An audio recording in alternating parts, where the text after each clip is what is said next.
Movie के first scene में हम शादी का माहौल देखते हैं। वहाँ सब लोग बहुत ही खुश थे, सब नाच रहे थे। दूसरी तरफ हम हमारी मेन कैरेक्टर जो को देखते हैं। वो अपने घर पर बैठकर अपना काम कर रही थी। उसे अपने फोन पर मैसेज आता है कि सैटरडे को फारूक की मेहंदी है, भूल मत जाना। ऐसा उसने पहले किया था, इसी वजह से उसकी मदर उसे याद दिला रही थी। अब सैटरडे आ चुका था और मैसेज देखते ही जो जल्दी से वहाँ से निकल जाती है और लोकेशन पर पहुंच गई। उसकी मदर वहाँ पर बहुत एंजॉय कर रही थी। मदर उसे नोटिस करती है और उसे भी एंजॉय करने के लिए इन्वाइट करती है। बीच में जो आंटी आयशा से मिलती है, जो कि फारूक की मदर थी। दोनों एक दूसरे को ग्रीट करते हैं। जो को यहाँ से निकलना था तो प्रिटेंड करती है कि उसे कॉल आ रहा है और थोड़ा सा बाहर आ जाती है। वो वापस आ रही थी तो उसे पेड़ पर बैठा हुआ काज मिलता है। वो जो को कहता है कि क्या तुम्हारा मुझे ऑटोग्राफ मिलेगा। वो दोनों एक दूसरे को ग्रीट करते हैं। जो उसे कहती है कि तुम वहाँ पर कर क्या रहे हो। एक्चुअल में दोनों एक दूसरे के बहुत ही अच्छे फ्रेंड्स थे। काज वहाँ ऊपर स्मोक कर रहा था। वहाँ पर एक छोटा सा घर भी बना हुआ था। जो उससे कहती है कि क्या तुम्हारे पेरेंट्स को ये भी नहीं पता कि तुम स्मोक करते हो। काज कहता है कि उन्हें बुरा नहीं लगेगा।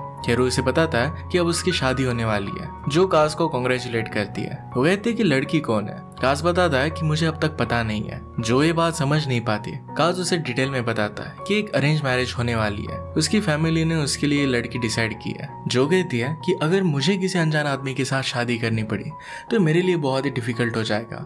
काज उसकी इस बात के लिए एग्री करता है। वो उससे पूछता है कि तुम शादी कब करने वाली हो। जो कहता है कि हाल में मेरा कोई भी इरादा नहीं है, मैं खुद के लिए पहले एक परफेक्ट मैच ढूंढना चाहती हूँ। जो की मदर आयशा आंटी को शादी में बुलाने के लिए थैंक यू कहती है। शादी के अरेंजमेंट्स की उन्होंने बहुत तारीफ की। वो अपना सारा एक्सपीरियंस जो को बता रही थी।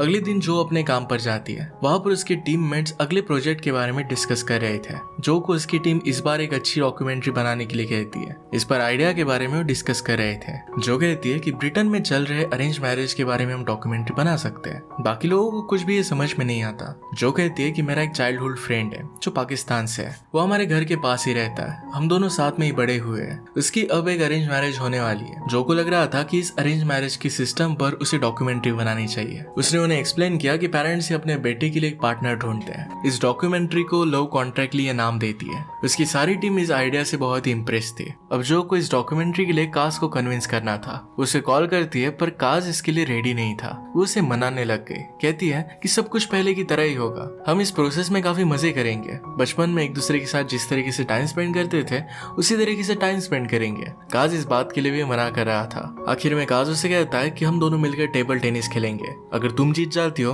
तो मैं तुम्हें करने दूंगा। इसके बाद हम देखते हैं कि दोनों एक जगह पर टेबल टेनिस खेल रहे थे। जो काज को अरेंज मैरिज के साइड इफेक्ट बताती है। इसके ऑपोजिट काज उसे इसके फायदे बताता है। वो कहता है कि बच्चों के लिए एक बड़ी फैमिली बहुत अच्छी होती है, सोसाइटी के लिए भी बहुत अच्छा है। जो काज को कहती है कि अगर मैं गेम जीत जाती हूँ तो मैं जो कहोगी तुम्हें वो सब करना पड़ेगा। काज इसके लिए मान जाता है। यहाँ पर जो जीत गई थी। बाद में काज और जो कहीं जा रहे थे। काज को कुछ भी आइडिया नहीं था। उससे पूछता है कि हम कर क्या रहे हैं। जो उसे कहती है कि मैं तुमसे कुछ सवाल पूछूंगी, बस कैमरे में देखकर इसके आंसर दे देना। वो उसे आजकल की डेटिंग एप्स के बारे में पूछती है। काज सारे आंसर दे देता है और इसके बाद कैमरामैन काज की मॉम आयशा को शूट करती है। आयशा अपना इंट्रोडक्शन देते हुए कहती है कि मैं कल्चरल कंसल्टेंट हूँ। बाद में मिस्टर मो का भी इंट्रोडक्शन लिया जाता है, जो काफी मजे में अपना इंट्रोडक्शन देते हैं। वो एक मैच मेकर थे। वो सब लोगों को अपने बच्चे के लिए अच्छा जीवन साथी ढूंढ कर देते हैं। इन सब कैरेक्टरिस्टिक्स को लेकर काज अपने पेरेंट्स से बात करता है। अपने पेरेंट्स की सारी बातों को नोट कर लेता है। बाद में घर पर आकर जो आयशा खान और उसके हस्बैंड का इंटरव्यू लेती है। दोनों अपने एक्सपीरियंस के बारे में बताते हैं। वो बता रहे थे कि उनका मैरिज कितना अच्छा था। उनका अरेंज मैरिज बहुत ही सक्सेसफुल रहा है और एक कंसेप्ट सोसाइटी के लिए बहुत ही अच्छा है। जो सारी चीजें अच्छी तरीके से नोट कर रही थी। इसके बाद हम जो को उसकी सिस्टर के घर पर देखते हैं। अपनी नीस के साथ वो बहुत ही अच्छे से खेल रही थी। उनके साथ बहुत मजाक करती है। वो अपनी सिस्टर को आने वाली डॉक्यूमेंट्री के बारे में बताती है। बाद में वो बच्चों के साथ उसके रूम में चली जाती है। वहाँ पे उन्हें सिंड्रेला की कहानी सुनाती है। सब लोग फिर सो जाते हैं। आगे हम देखते हैं कि कैसे जो ने अपनी लाइफ में बहुत कोशिश की थी एक अच्छा लाइफ पार्टनर ढूंढने की, पर उसे कोई भी पसंद नहीं आया। अब वो अकेले ही रहना चाहती थी। इसके बाद नेक्स्ट सीन में हम देखते हैं कि मिस्टर मो अपना इंट्रोडक्शन देकर सब लोगों की मीटिंग लेते हैं। इसमें काज भी था। काज को एक लड़की में अपनी पसंद नापसंद क्या है इसके बारे में वो सबको बताता है। बाद में काज ने अपनी इस मीटिंग के बारे में जो को बताया। जो उसे कहती कि गैम्बलिंग की तरह अगर तुम्हें बाद में पता चला कि तुम दोनों में केमिस्ट्री ही नहीं है तो फिर क्या होगा, तुम्हारी मैच सही से बन नहीं पाएगी। काज को जो बहुत ही डिप्रेसिंग लगती है। जो काज को ड्रिंक के लिए इन्वाइट करती है और काज कहता है कि अपने फैमिली के साथ में डिनर करने जा रहा हूँ। आज मदर्स डे के बारे में जो भूल गई थी वो भी जल्दी से अपने घर के लिए निकल जाती है। घर पर जो की मदर उससे बात कर रही थी कि किस तरीके से आयशा और उसकी फैमिली कितनी अच्छी है। जो की मदर को तो पहले लगता था कि वो लोग ग्रीक या इटालियन होंगे। इन्हीं सब बातों में जो के फोन पर उसकी मदर डेटिंग ऐप को देखती है। मदर कहती है कि क्या तुम किसी को डेट कर रही हो, क्या मुझे उनसे मिलने के लिए जाना पड़ेगा। जो इसके लिए मना कर देती है। जो की मदर की एज काफी ज्यादा थी और वो कहती है कि तुम्हें जल्दी से एक अच्छे लड़के से शादी करनी पड़ेगी। यही सब बातें करते हुए उनका डॉग किसी चीज को निगल लेता है। जो की मदर उसे डॉक्टर के पास लेकर जाने के लिए कहती है। जो की एक बहुत इंपॉर्टेंट मीटिंग थी और इसी वजह से वो मना कर रही थी। वो दोनों इस बात के बारे में फाइट करने लग गए। पैरेलल में हम काश को उसकी फैमिली के साथ डिनर टेबल पर देखते हैं। शादी की बात हो रही थी। फारूक काश को शादी को लेकर चिढ़ाने लग गया था। काश के पेरेंट्स उसे बताते हैं कि हमने तुम्हारे लिए एक बहुत ही अच्छी लड़की ढूंढ ली है। वो बहुत ही अच्छी और ब्यूटीफुल है, तुम्हें उसके साथ एक बार बात करनी चाहिए। बाद में जो फारूक और उसकी वाइफ का भी इंटरव्यू लेती है। इसमें फारूक और उसकी वाइफ अपने एक्सपीरियंस के बारे में बताते हैं, एक दूसरे की बहुत तारीफ करते हैं। काश फिर रेडी होता है और उस लड़की से वीडियो कॉल पर बात करने के लिए रेडी था। वो एक दूसरे से अपने बारे में, अपनी फैमिली और एजुकेशन के बारे में बात करते हैं। काश की फैमिली भी वीडियो कॉल पर ज्वाइन कर लेती है। इसके बाद लड़की की मदर भी वहां पर आ गई। ये सब काश के लिए बहुत ही अनोइंग था। उसे उस लड़की से बात करनी थी। आगे हम देखते हैं कि जो अपने डॉग को लेकर वेट हॉस्पिटल में गई थी, वहां से आते वक्त वो एक कंसल्टेंट के पास जाती है। उसे आगे चलकर प्रॉब्लम ना हो और इसी वजह से अपने ओवरी एग को फ्रीज करना चाहती थी।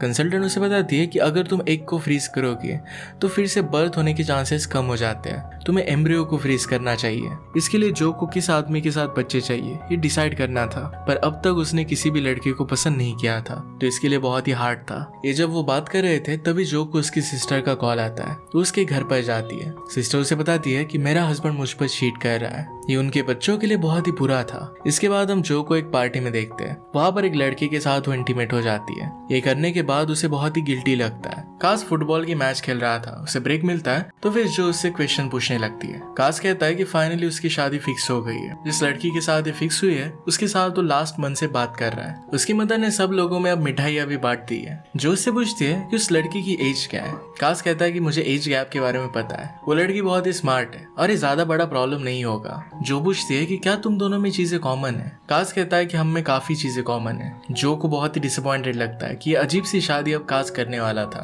वो कहती है कि आखिर में तुम बाकी लोगों की तरह बन ही गए, उन्हीं के मुताबिक चलने लग गए। काश कहता है कि क्या कभी तुमने लोगों के लिए कुछ नहीं किया। वो कहता है कि तुम जरा डिस्टर्ब हो और तुम्हें हॉलीडे की जरूरत है। बाद में जो अपने घर पर थी, वहां पर वेट हॉस्पिटल का डॉक्टर उनके घर पर आया था, जो उसकी मदर से अब काफी फेमिलियर हो गया था। वो डिनर के लिए यहाँ पर आया हुआ था। इसके बाद काश उन्हें लेने के लिए आता है तो सब वहां पर चले जाते हैं। काश की शादी दूसरी कंट्री में थी क्योंकि लड़की के घर पर वो शादी रखने वाले थे। प्लेन में काश बहुत ही अनकंफर्टेबल हो जाता है क्योंकि उसे फ्लाइंग अच्छी नहीं लगती। इसके बाद सब लोग अपनी डेस्टिनेशन पर पहुंच जाते हैं। इसके बाद जो काश की ग्रैंड मदर की इंटरव्यू लेती है। एक्चुअल में ग्रैंड मदर की लव मैरिज थी। काश की मदर ये सब ट्रांसलेशन कर उसे बताती है। इसके बाद वो काश और उसकी होने वाली वाइफ का भी इंटरव्यू लेती है। यहाँ पास में एक बहुत बड़ा बाजार था। काश और जो वहां पर जाते हैं और शॉपिंग करते हैं। रात में काश की मेहंदी सेरेमनी थी। जो इसके बारे में उससे पूछती है तो काश सब कुछ उसे डिटेल में समझाता है। वहां पर एक शॉप पर जो को एक नेकलेस पसंद आता है। काश उसके लिए बाय कर देता है। इसके बाद वो कॉफी लेने के लिए गए। वहाँ का वेटर उन्हें हस्बैंड वाइफ समझता है। काश उससे बताता है कि हम सिर्फ फ्रेंड्स हैं। जो काश को अपनी पर्सनल बातें कैमरे में कहने के लिए फोर्स कर रही थी।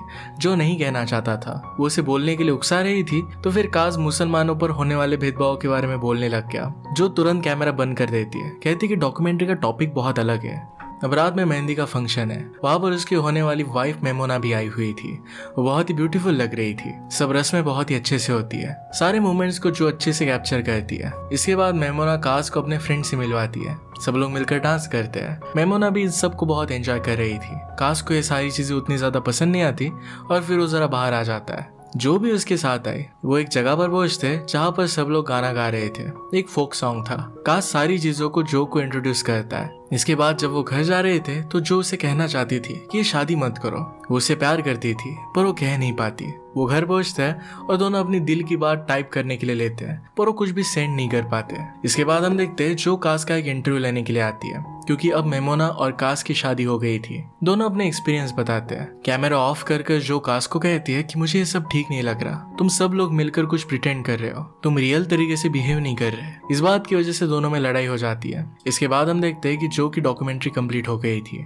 सब लोगों को थिएटर में वो दिखा रही थी। इन सारी चीजों के बीच में उसकी मॉम ने उसके लिए एक अच्छा लड़का देखा था और उसे वो डेट कर रही थी। जब सब लोग डॉक्यूमेंट्री देख रहे थे तो जो वहाँ से बाहर आ जाती है। वहाँ पर जिसे वो डेट कर रही थी वो लड़का आ जाता है। वो लड़का जो से कहता है कि तुम मेरे लिए एक ड्रीम की तरह हो। जब से मैं छोटा था तब तुम्हारी जैसी लड़की के साथ मैं शादी करना चाहता था। तुम मेरे लिए फर्स्ट प्रायोरिटी हो, पर मैं हमेशा तुम्हारे लिए प्लान बी रहूंगा। मैं तुम्हारा प्लान बी बनकर नहीं जी सकता। और इसी वजह से उसके साथ अब वो ब्रेकअप कर रहा था। जो कहती कि मैं मेरी मदर को क्या कहूंगी। वो लड़का कहता है कि सच बता देना। और इसके बाद वो वहाँ से चला जाता है। उसकी डॉक्यूमेंट्री थिएटर में खत्म होती है और सब लोग बाहर आते हैं। काज इस डॉक्यूमेंट्री से नाराज था। वो कहता है कि मेरी सारी पर्सनल चीजें तुमने इसमें डाल दी है। जो उसे समझाने की कोशिश करती है पर वो समझ नहीं रहा था। इसके बाद जो की मदर उसके पास आती है। जो भी हुआ था अपने बॉयफ्रेंड के साथ जो भी हुआ था सब कुछ अपने मदर को बता देती है। मदर उसे ही ब्लेम करने लग गई थी। जो कि जब मूवी रिलीज होती है तो सब लोग इसके बारे में बुरी बातें कहने लगते हैं। इस मूवी के रिस्पॉन्स को लेकर जो बहुत ही परेशान हो गई थी।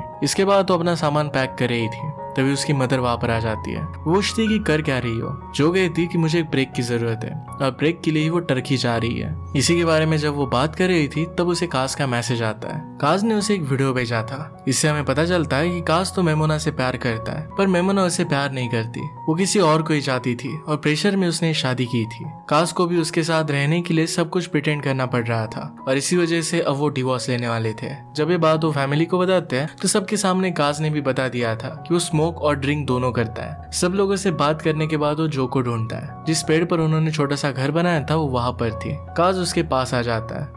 जो उससे कहती है कि मैं तुमसे प्यार करती हूँ। जो को भी वो पहले से ही पसंद थी और वो भी इसे एक्सेप्ट करता है। इसके बाद दोनों किस कर लेते हैं। अब ये दोनों हमेशा साथ रहने का डिसाइड करते हैं। इसी के साथ ये मूवी एंड हो जाती है। अगर आपको एक्सप्लेनेशन अच्छा लगता है तो प्लीज लाइक और कमेंट जरूर कर दीजिएगा। मैं बहुत सारी मूवीज लेकर आता रहता हूँ तो प्लीज इस चैनल को सब्सक्राइब कर दीजिए और बेल नोटिफिकेशन आइकॉन दबाना मत भूलिएगा। हम फिर से मिलेंगे और एक नई मूवी के साथ। तब तक के लिए थैंक यू और आप अपने आप का ख्याल रखिए।